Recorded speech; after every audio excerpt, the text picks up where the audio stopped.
Recuerda que puedes suscribirte a este canal. Es totalmente gratis. Con tu apoyo podremos seguir subiendo contenido, crecer juntos y construir una gran comunidad. La bombilla brilla en todos los libros de historia. Un invento luminoso, símbolo de modernidad, del triunfo del ingenio humano. Y en la mayoría de esas páginas, un solo nombre se enciende como si fuese el único responsable de la luz. Thomas Alva Edison. El mago de Menlo Park, el genio incansable, el hombre que domó la electricidad. Pero lo que rara vez se cuenta es que aquella bombilla, al principio, apenas sobrevivía unas horas encendida. Su filamento, frágil y efímero, se consumía como un fósforo en la oscuridad. Era un truco brillante, sí, pero inútil para el mundo real. Y aquí aparece la figura de un hombre cuya piel lo condenaba a la sombra, pero cuyo talento era capaz de sostener el futuro. Louis Howard Latimer. Latimer era hijo de esclavos fugitivos. Creció en un país que apenas había abolido la esclavitud, pero que seguía encadenado a prejuicios más profundos que los grilletes de hierro.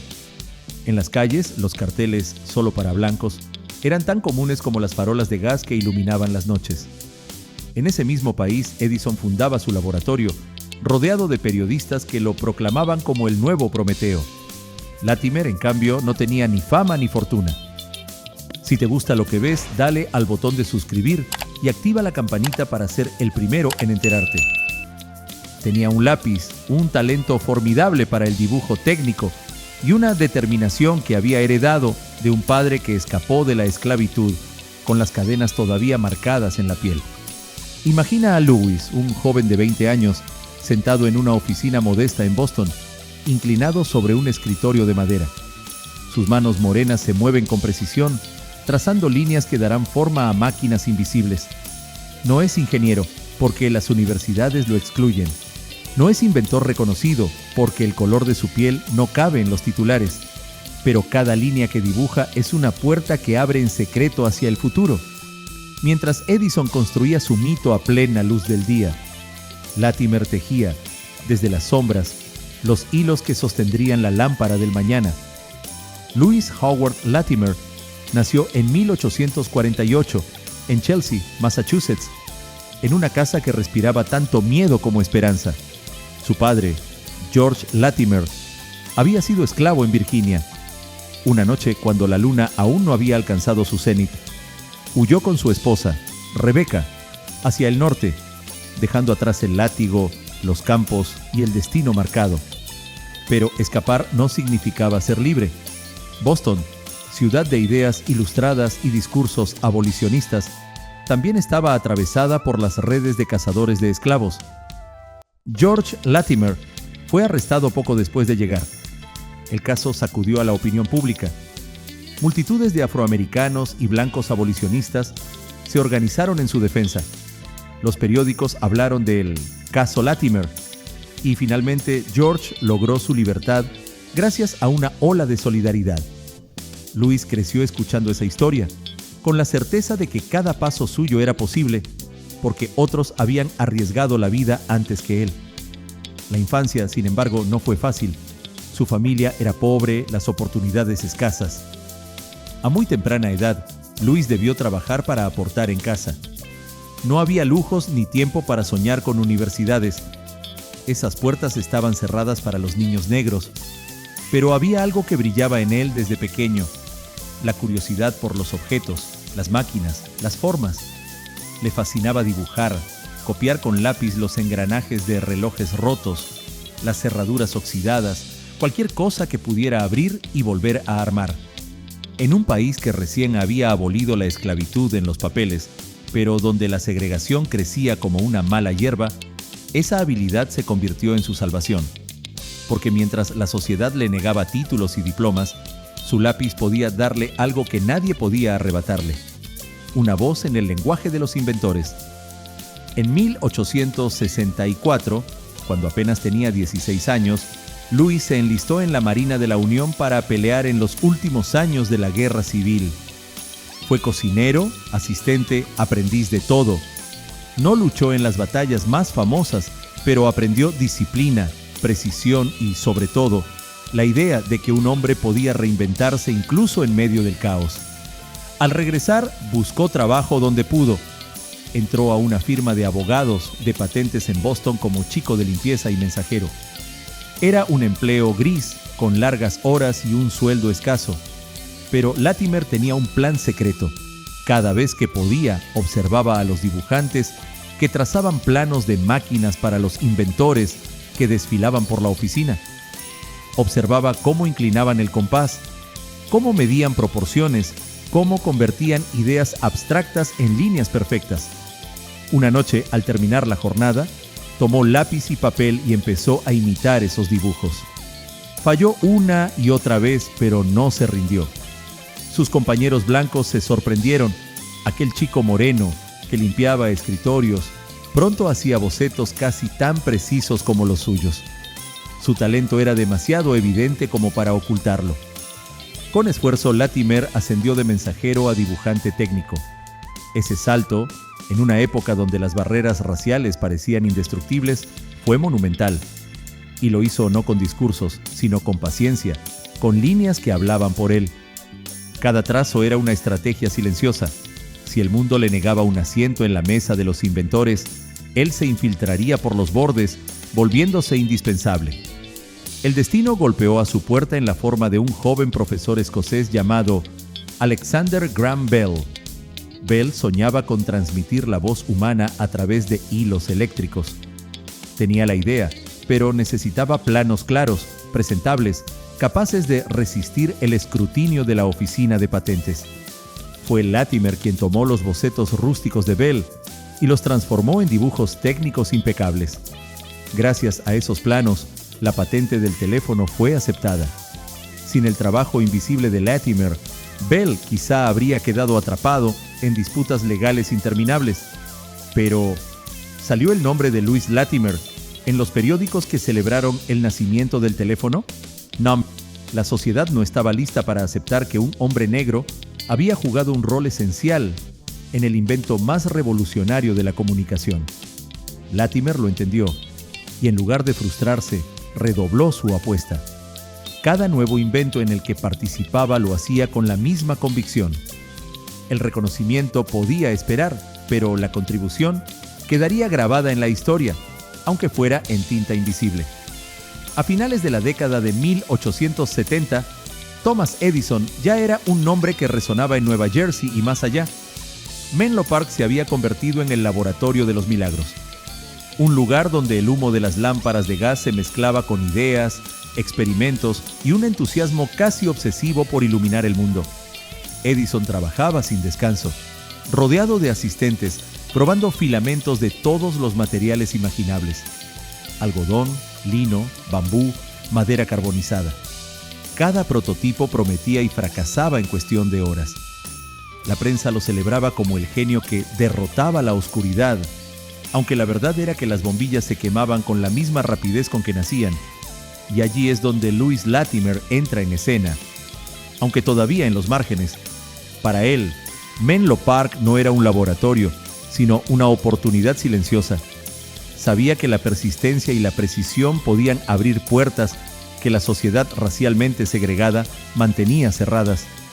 Su talento para los dibujos técnicos y la comprensión del carbono lo habían llevado a trabajar para compañías que buscaban mejorar sistemas de iluminación. Ya no era solo un dibujante, estaba desarrollando filamentos de carbono que resistían la prueba del tiempo. Mientras Edison brillaba bajo los focos del mundo, Latimer trabajaba en la penumbra, ajustando proporciones, calculando la densidad del carbono, anticipando los problemas que los ingenieros no veían. Cada paso que daba debía ser doblemente exacto. Un error podía borrar años de trabajo, y un fallo podía ser atribuido no a la complejidad de la física, sino a su condición de hombre negro en un país que aún luchaba con su sombra esclavista. La noche en que Latimer logró su primer filamento de carbono duradero, el laboratorio de Nueva York estaba oscuro. Nadie celebró con él. No había aplausos, ni cámaras, ni artículos en los periódicos. Lo que tenía en sus manos era una pequeña tira negra, frágil al tacto, pero capaz de arder durante horas, incluso días, sin consumirse. Era un triunfo silencioso. Edison, como era su costumbre, revisó el trabajo y lo aprobó. La bombilla, que pronto se encendería en hogares, fábricas y calles de todo el mundo, lo haría gracias al ingenio de Latimer. Sin embargo, la narrativa oficial seguiría atribuyendo la invención solo a Edison. La sociedad no estaba preparada para aceptar que un hombre negro, hijo de esclavos, había hecho viable el producto que iluminaba su progreso. Latimer lo entendió desde el primer día. No podía reclamar la gloria que la historia le negaba. Así que tejió su legado de manera estratégica. Enseñó a jóvenes afroamericanos, escribió libros técnicos, patentó otros inventos propios y trabajó incansablemente en laboratorios. Su resistencia no era violenta ni espectacular, era silenciosa, meticulosa y profundamente efectiva. El siglo XIX estaba lleno de contraposiciones crueles. Un país que inventaba trenes eléctricos, teléfonos y bombillas, y al mismo tiempo enviaba a los negros a escuelas segregadas. Los limitaba a ciertos trabajos y les negaba derechos fundamentales. Para Latimer, cada día era un acto de equilibrio. Demostrar que podía competir en un mundo blanco, sin que su existencia fuera descartada por el prejuicio racial. Sus estrategias eran claras: ser imprescindible a través de la excelencia técnica, construir alianzas discretas con inventores blancos como Edison y Bell, registrar patentes y escribir manuales, de modo que su conocimiento quedara documentado, aunque su nombre no apareciera en los titulares, educar a su comunidad, preparando a otros jóvenes negros para enfrentar barreras similares. Era una resistencia silenciosa, pero más poderosa que la mayoría de protestas visibles.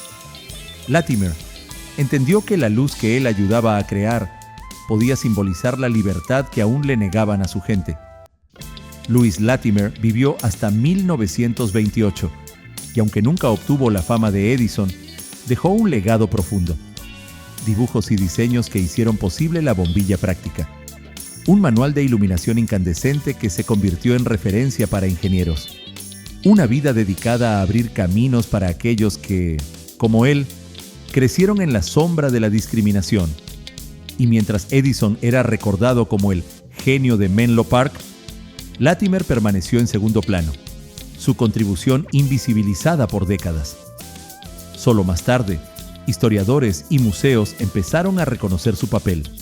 La luz que encendió América llevaba también el pulso de un hombre que aprendió a sobrevivir, a destacar y a enseñar en un país que aún intentaba negarle derecho a soñar. En Menlo Park, los pasillos olían a aceite, madera y metal recién cortado.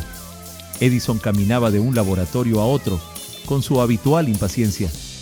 Cada vez que una lámpara fallaba, el hombre blanco suspiraba y anotaba en su libreta la próxima hipótesis. Latimer estaba allí también, a veces dibujando, a veces observando, corrigiendo detalles que los ojos apresurados de los ingenieros podían pasar por alto. Nadie celebraba sus aportes públicamente. Sin embargo, el ingeniero afroamericano aprendió a usar eso a su favor. El anonimato le daba libertad para experimentar sin la presión del aplauso, sin que los prejuicios interfirieran con su concentración. La vida en el laboratorio era intensa. Horas interminables mezcladas con café rancio y conversaciones sobre electricidad y química. Cada error de filamento, cada chispa que escapaba, se convertía en una oportunidad para Latimer de perfeccionar su diseño. Sabía que la bombilla no solo tenía que encenderse, tenía que sobrevivir y durar, porque de ello dependía que la electricidad se convirtiera en un servicio real para la sociedad. La tensión racial se hacía presente incluso dentro del laboratorio. Algunos asistentes blancos miraban de reojo al joven afroamericano, cuestionando su lugar entre máquinas que parecían ser territorios sagrados. Latimer aprendió a manejar esas miradas con una combinación de cortesía y precisión. Nunca respondía con palabras, siempre con resultados. Un día, un ingeniero se burló de su origen mientras revisaban un filamento que había diseñado. Latimer mantuvo la calma y dejó que el filamento encendiera por más de 100 horas sin fallar. El silencio del laboratorio fue su victoria. No había discurso que invalidara la prueba tangible de su talento. Estos pequeños triunfos diarios en la sombra construyeron su estrategia. La persistencia y la excelencia podían abrir puertas que la sociedad cerraba con prejuicio. Cada línea de dibujo, cada cálculo, cada observación era un paso hacia la visibilidad que eventualmente obtendría. La bombilla finalmente se encendió en hogares y fábricas. Edison subió al podio y recibió elogios, entrevistas y una fama que Latimer apenas podía imaginar para sí mismo. Pero cuando uno miraba más de cerca, comprendía que la luz que alumbraba a América también llevaba la marca de un hombre invisible. Latimer, con su filamento de carbono, había convertido un invento frágil en una realidad práctica. Cada lámpara que iluminaba calles y casas dependía de su ingenio. Sin embargo, el mundo tardaría décadas en reconocerlo plenamente. La invisibilidad, aprendió, podía ser una estrategia. Permite trabajar mientras otros toman el crédito y aún así dejar huella en la historia. Después de Menlo Park, Latimer no se retiró a la sombra. Transformó su conocimiento en legado. Escribió el libro Incandescent Electric Lighting, enseñando a otros cómo funcionaban las lámparas incandescentes. Además, comenzó a entrenar a jóvenes afroamericanos, enseñándoles dibujo técnico, electricidad y patente, abriendo caminos que la sociedad aún cerraba para ellos. Cada clase era un acto de resistencia, un mensaje silencioso. La inteligencia y la habilidad no tienen color de piel, aunque el mundo intente negarlo. A través de esta labor, Latimer multiplicó su influencia. No solo era responsable de la bombilla que iluminaba hogares, también iluminaba mentes, preparaba a otros para enfrentarse a la discriminación y demostrar que podían innovar, incluso en condiciones adversas. Lewis Latimer murió en 1928. Durante décadas su nombre permaneció ausente de los libros de historia más populares, pero quienes estudiaban con rigor las patentes y los diarios de inventores comprendieron su papel crucial. Hoy, museos, libros especializados y exposiciones reconocen que sin su trabajo, la bombilla de Edison habría quedado como un experimento efímero, brillante pero inútil. Latimer, hijo de esclavos, hombre que creció en un país que no lo quería ver, demostró que la persistencia, la estrategia y la excelencia podían abrir caminos invisibles. La luz que él ayudó a crear no solo iluminó las calles de Nueva York, iluminó la historia, aunque a su manera silenciosa y resistente. Mirar la historia de Edison y Latimer es comprender la complejidad del progreso. Un país que se enorgullece de sus inventos, pero que por mucho tiempo ignoró a quienes los hicieron posibles. Cada bombilla encendida, cada filamento de carbono, cada joven negro que aprendió de Latimer, lleva consigo una lección. La innovación puede nacer en la invisibilidad y cambiar el mundo sin que el crédito llegue inmediatamente. Latimer enseñó que la historia no se hace solo con nombres en los titulares, sino con acciones persistentes y silenciosas. Su vida es un recordatorio de que detrás de cada gran invento puede haber héroes invisibles y que la verdadera luz muchas veces surge de quienes la sociedad intenta mantener en la sombra.